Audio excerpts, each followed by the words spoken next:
1940, the people of Holland could celebrate 100 years of peace. Germany had promised to respect the neutrality of a country famous for her canals, her tulips, her clean cities, and her peace-loving people. This nation of 9 million had produced 9 Nobel Prize winners. Through the successful and peaceful management of their own country, the standard of living in Holland was raised until the Dutch death rate from natural causes was the lowest in the world.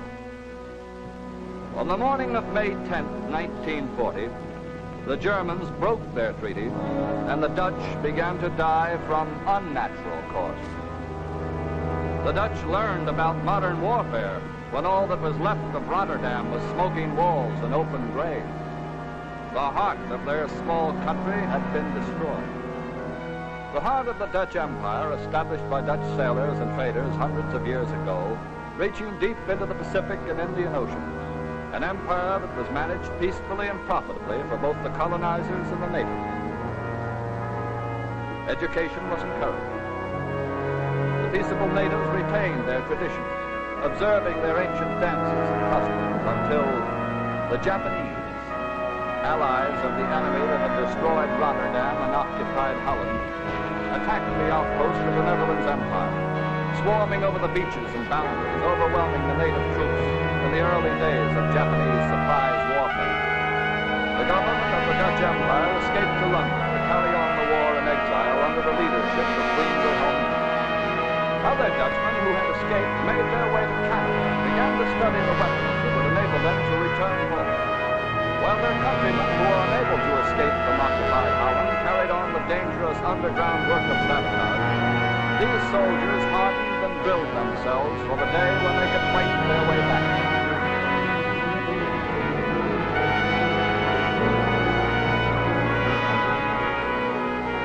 And in the United States, at an airfield in Mississippi, Dutch flyers from all over the world trained P-40s to avenge the crime of color.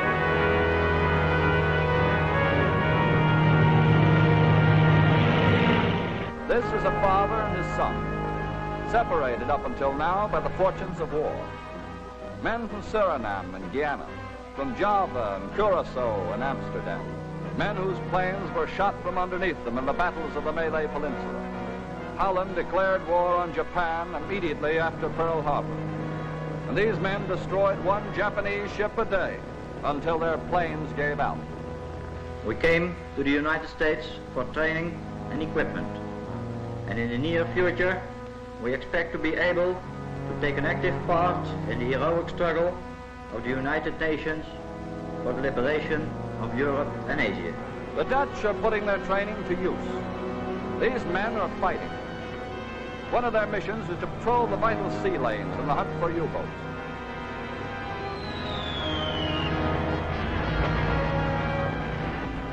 Seafaring Dutchmen, the descendants of sailors who once ruled the seas of the world, patrol the coastal waters of the colonies.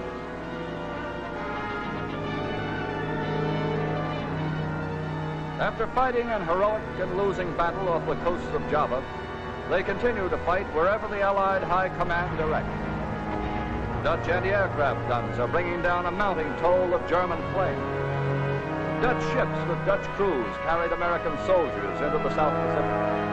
There were Dutch ships and Dutchmen at the landings in Africa and Sicily. And at the training camps in the United States, they continue to observe the customs of their homes. You take off your shoes to eat a rice cockle. Eating this dish takes skill and practice. And the ceremony reminds these Japanese flyers of their homes in Japanese-occupied Java. The ceremonial dances are the same, but the place is a Mississippi recreation hall and not an island in the east.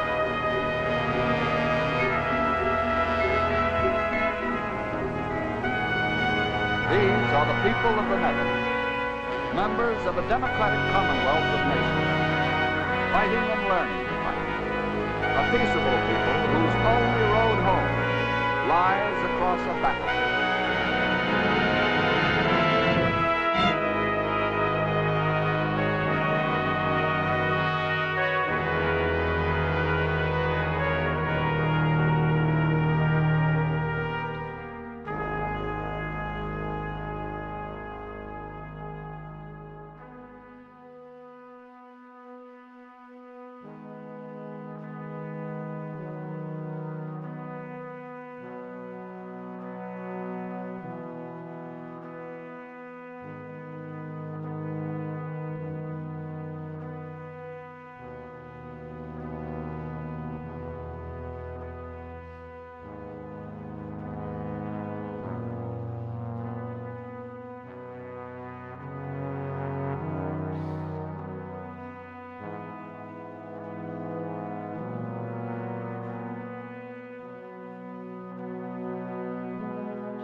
Additional films on the invasion of Balikpapan, Borneo by troops of the Australian 7th Division.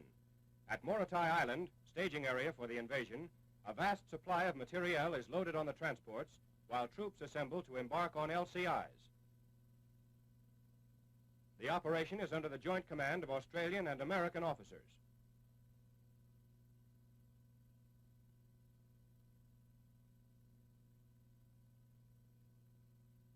Due to the shallow beaches at Morotai, the Australians are forced to wade through water above the waist to board the LCIs.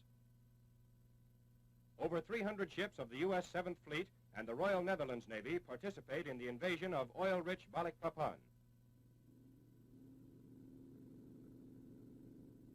Rocket ships help reduce shore installations and defenses, taking part in the intense aerial and naval bombardment which preceded the invasion.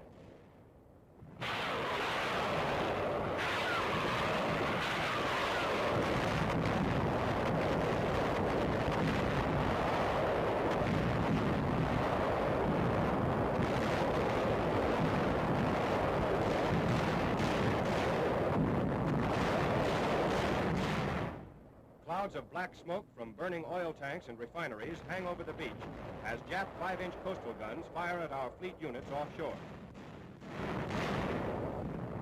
Amtraks and landing craft bring the Australians ashore.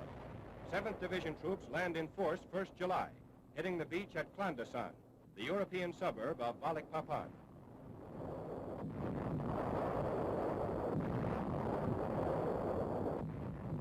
After quickly establishing a beachhead, Australian infantry, supported by alligator tanks, push inland past the blazing ruins of buildings and oil installations.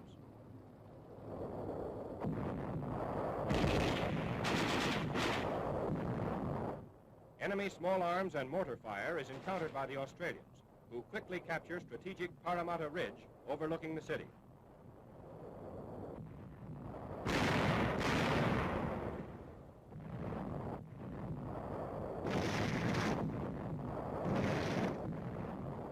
Infantry flamethrowers destroy Japs taking refuge in pillboxes.